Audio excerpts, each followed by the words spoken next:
Evangelist Saint Matthew ended with the praise, "When the crowd saw this, they were struck with awe and glorified God who had given such authority to men." Meron po akong tanong sa ating pagninilay ngayong kapistahan ng mga unang martir ng simbahan sa Roma. Paano po ba ang magmahal? Charles, paano ang magmahal? Pila nung maging girlfriend mo, pulo no yata na. Joke lang po. So, paano bang magmahal? Love is commitment. When you say that you love the person, it is not just the day you say or express to him or her that you love him or her. When you say that you love the person, it is on a daily basis. Lagi ko pong sinasabi ito pag ako'y nagkakasal sa simbahan. Ang inyong kasal, hindi lang sa araw na ito. Kaya nga, ang inyong commitment ay, "Grant us, O Lord, from this day on forward, for better or for worse, in sickness and in health, in richer and in poorer, till death do us part."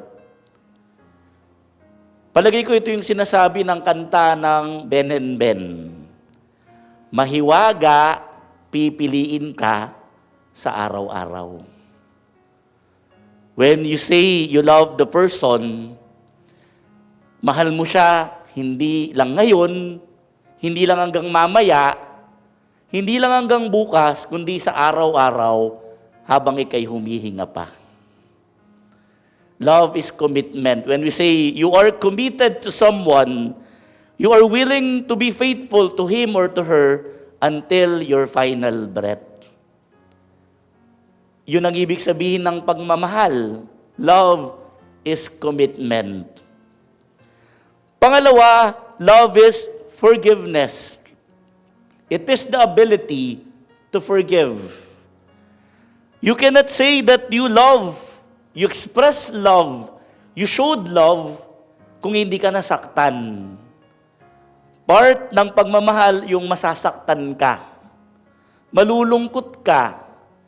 Makakaranas ka ng pighati sa buhay mo. Ibig sabihin ng pagmamahal ay ang iyong kakayahan na marunong magpatawad. Marunong umunawa. Kasi pag sinabing nagpatawad ka, umuunawa ka, nagbibigay ka ng space upang intindihin ang taong mahal mo.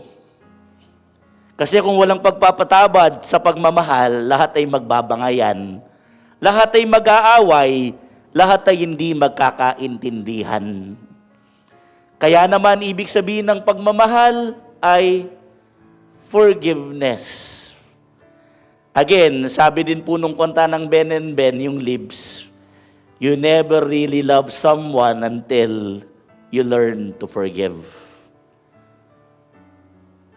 Part of authentic love is the ability to forgive, to understand, to show patience to the person you love. Pangatlo, paano bang magmahal? Love is the ability to offer one's life for the beloved. Ito, lagi ko pong sinasabi ito, isa sa mga paborito kong verse, chapter and verse sa Gospel ni John. When we were still studying the four Gospels, Synoptic Gospels, ang paborito ko po ay yung kay John, the Johannine Literatures, kasama yung letters of John and the Gospel attributed to John. Sinasabi nila, yung John daw, mahirap intindihin. Kaya nga yung symbol niya, eagle, dahil masyadong pinapakita ang pagka-Diyos ni Jesus. Pero sa akin po, sa aking pananaw, madaling intindihin yung Ebanghelyo ni Juan. Bakit? Because there were many references about love. John 3:16. At the Last Supper, Jesus told his disciples to love one another as He loved them. In John 15:13, sabi niya, there is no greater love than this, for a person who is willing to offer his life for the sake of his friends.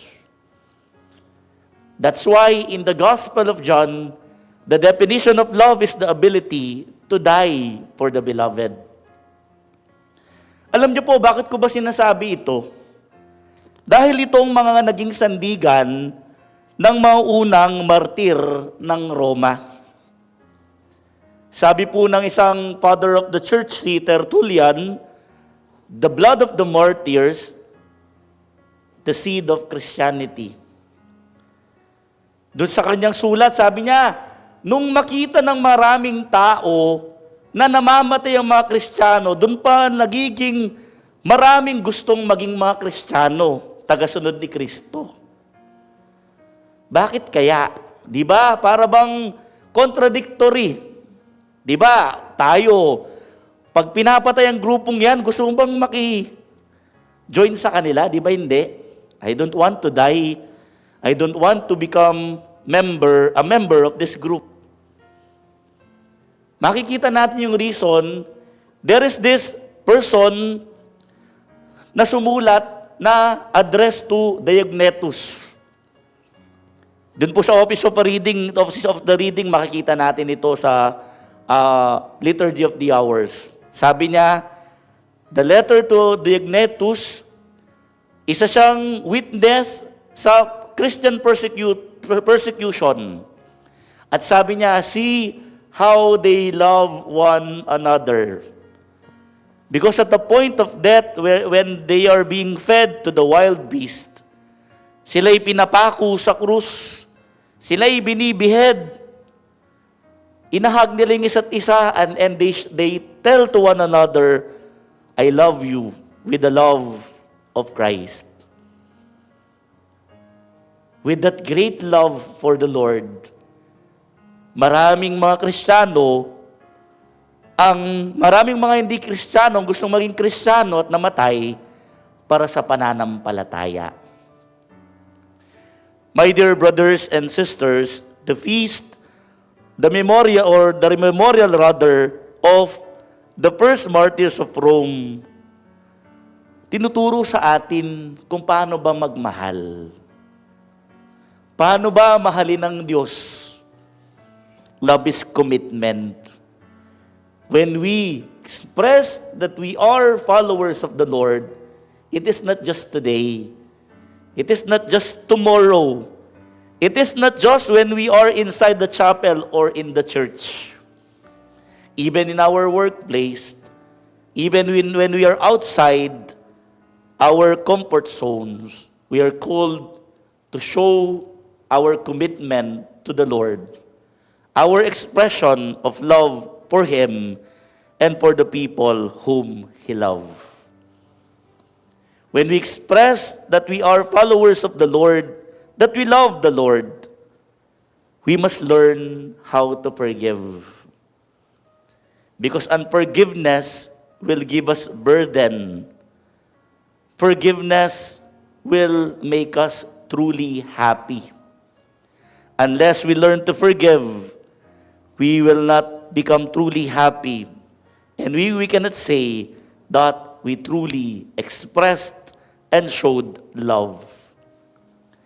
And thirdly, the martyrs of Rome teach us that the best expression of love is the ability to die and to offer oneself for the beloved.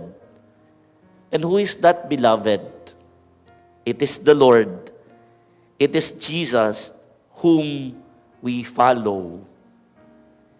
It is Jesus who called us, and we strive to become holy and to love Him more and more because of His inspiration. May the martyrs of Rome teach us to show love. Love is commitment. Love is forgiveness. Love is the ability to die for the beloved. O holy first martyrs of Rome, Pray for us who have recourse to Thee. Amen.